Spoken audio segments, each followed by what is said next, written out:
When we went to the Country Music Hall of Fame to shoot the Round scene with Elizabeth Cook, Guy Clark, Daryl Scott, and Buddy Miller, we realized that we stumbled upon something pretty magical. I think everyone on the crew realized that when we walked into that building and we saw those artists, we knew we were in for a really big treat.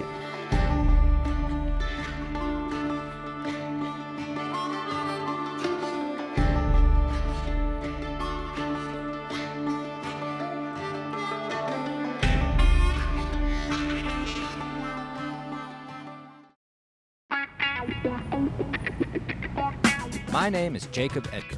I'm an explorer, but I don't search for lost cities or ancient ruins. I'm on the quest for a different kind of treasure, music.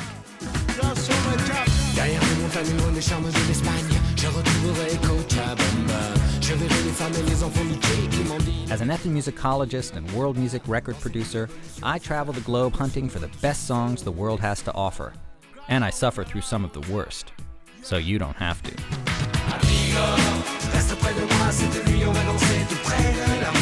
I've got a backstage pass to the world's music, and I won't stop until I've heard it all.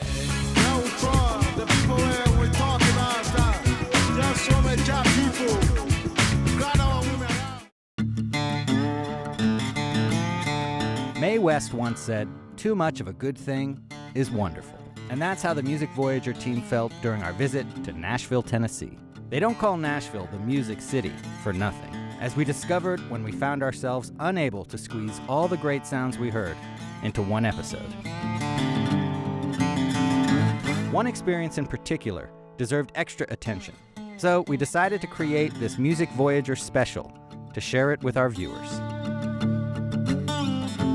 A round is an informal musical gathering where people take turns performing their songs.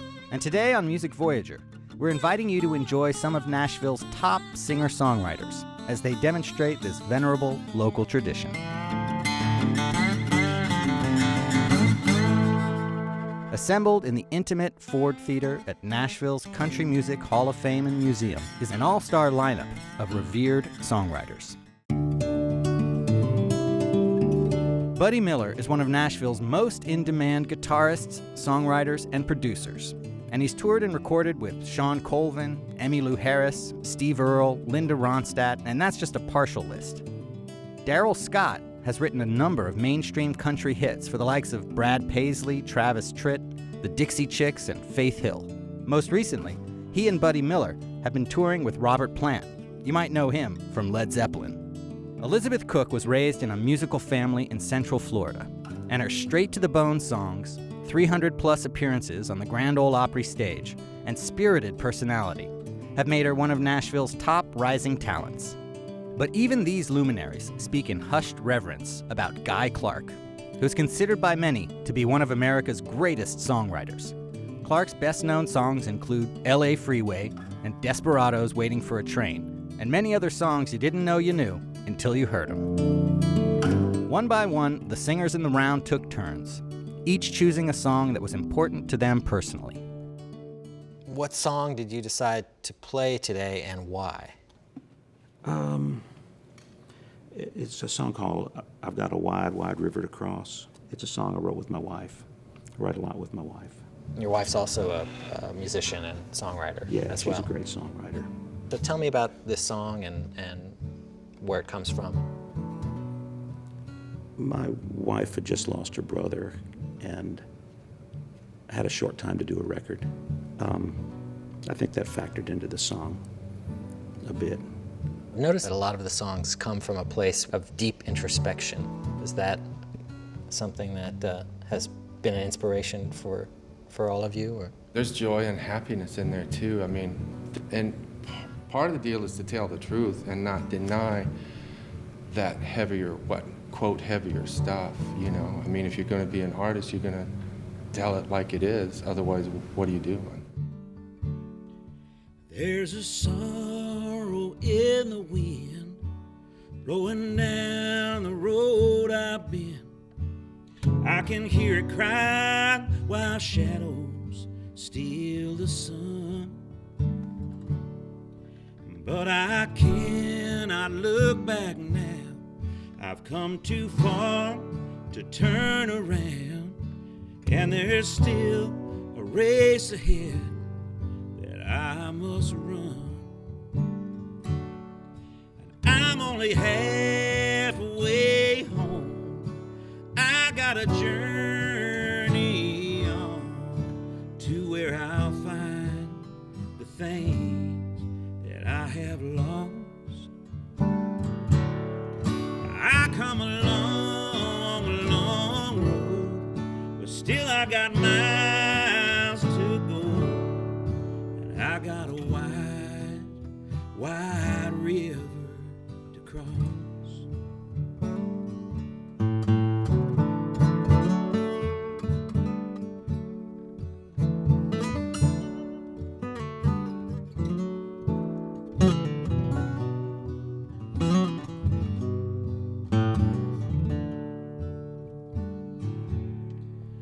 I have stumbled, I have strayed. You can trace the tracks I made all along the memories my heart recalls.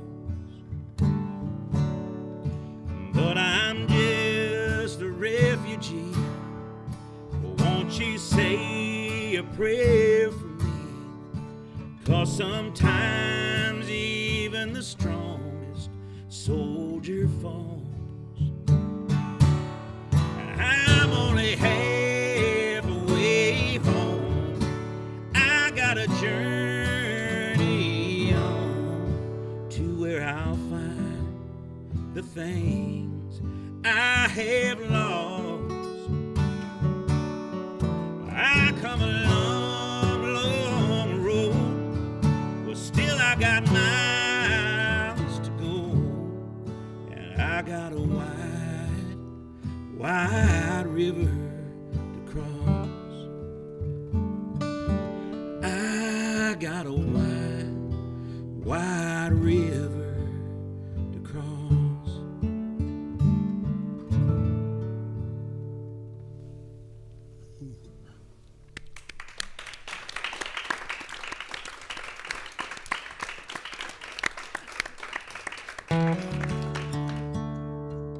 You know, one of the things I think that's very special about the Nashville music scene is how important the craft of songwriting is here. Why do you think that is? I don't know. To tell you the truth, I've always wrestled with the idea of craft. I'm not exactly sure what it means. The inspiration, that's that now. I pay attention to that. I know what that is. And there seems to be a time where you kind of know when it's arrived. So what are you going to play today? I'm going to do a song that, this one came about because I was trying to find out what happened to a great-grandfather of mine in our family. He did something about 100 years ago in family history that basically the rest of the family excommunicated him, and he ran off. No one knew where he went to, and basically it was the decree was given, we're not to talk about this guy. So therefore, I don't know anything about him. I went to Kentucky, where I'm from, and where my family's from, to see if I could find out something. Where did he die? Did he remarry? Did he buy land? Anything, because the excommunication was pretty solid. And I also went through graveyard areas where you know, the family came from, thinking, well, am I going to find a gravestone of his or something like that? I didn't do it to research a song. I did it to research, you know, my family and to understand this grandfather guy, great-grandfather. But about a week later, the song Hurdy Will came pouring through with the title that seemed to be the center of it was You'll Never Leave Harlan Alive, and that's kind of where it came from. In the deep, dark hills of eastern Kentucky, that's the place where I trace my bloodline,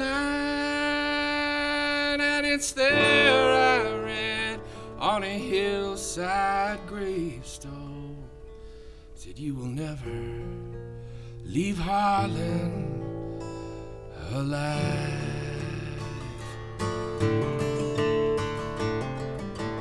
Well, my granddad's dead, walked down Capitol Matterhorn's mountain.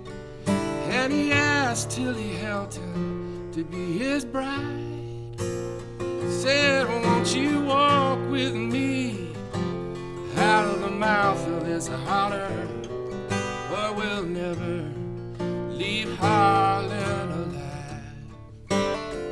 Where the sun comes up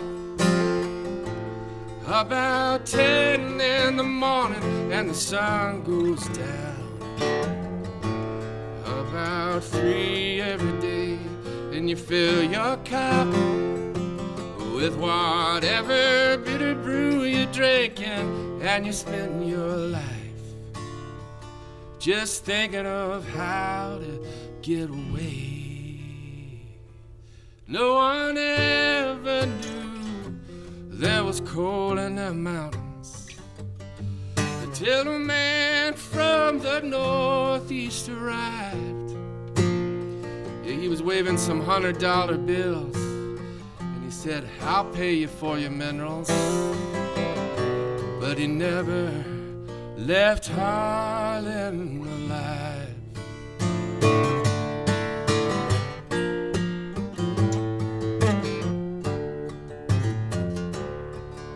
Well, Granny, she sold out cheap, and they moved out west of Pineville to a farm where big Richland River winds.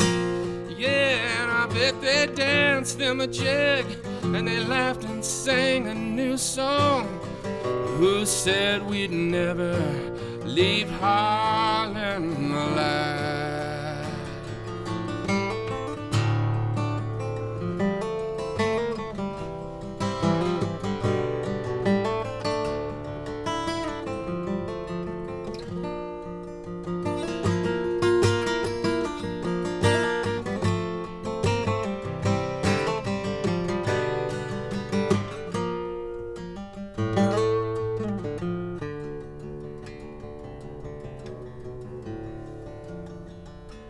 But the times got hard, and tobacco wasn't selling, and old Granddad knew what he'd do to survive. Yeah, he went and dug for Harlan coal and sent the money back to Granny. Oh, but he never left Harlan alive. Where the sun comes up about 10 in the morning and the sun goes down about 3 every day, and you fill your cup with whatever bitter brew you're drinking, and you spend your life digging coal from the bottom of your grave, and the sun comes up about 10 in the morning and the sun goes down about 3 every day, and you fill your cup, go on and fill it up with whatever bitter brew you're drinking, and you spend your life digging coal from the bottom of your grave. In the deep dark hills of eastern Kentucky, that's the place where I trace my bloodline. And it's there I read on a hillside gravestone, said you will never leave Harlan alive.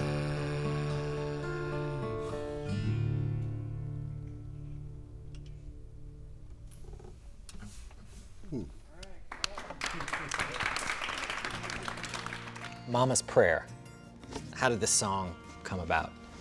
This song came about because it was Mother's Day in 2006, and I didn't have anything to give my mother that one of my brothers or sisters hadn't already thought of. The petunia basket, a pie. So I sat down and wrote this song for her and printed it out, and I found an old frame in the basement that had another picture in it and ripped that out and put that in and handed it to her. Totally scored. I'm not in the Hall of Fame, and I'm not on the wall of shame. I guess you find me in between somewhere. When things go right, things go wrong. Sometimes you hear me sing a song. You'll always find me in my mama's prayers. Sure as the skies will turn dark at the end of the day, the angels must count on what she's gonna say. And I know I'm at least one of 5 other names. And when I'm down, think nobody cares.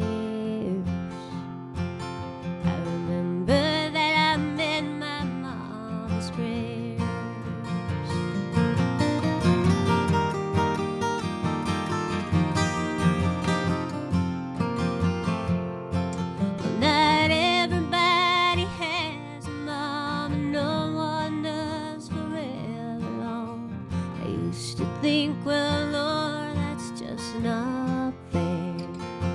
But I believe the words are far ways, and they won't end with the days. I'm grateful to be in my mama's prayers.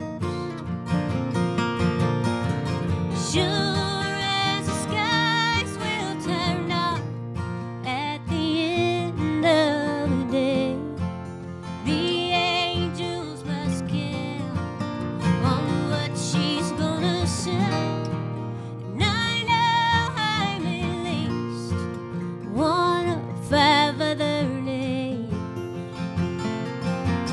And the devil may come see me on a dare, and he'll be up against my mama's prayer.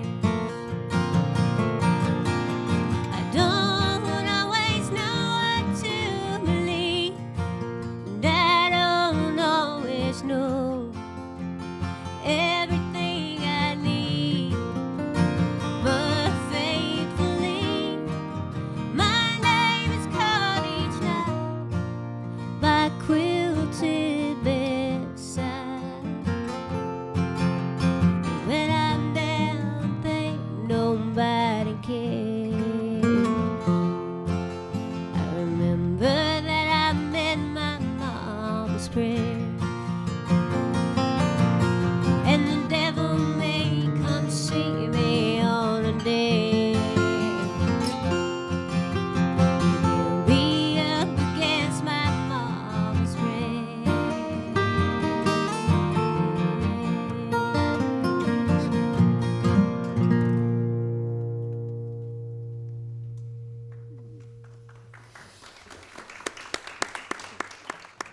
I was playing in this little string band in LA, and we were down in San Diego playing, and then we were going back home in about 3 or 4 o'clock in the morning after a gig, and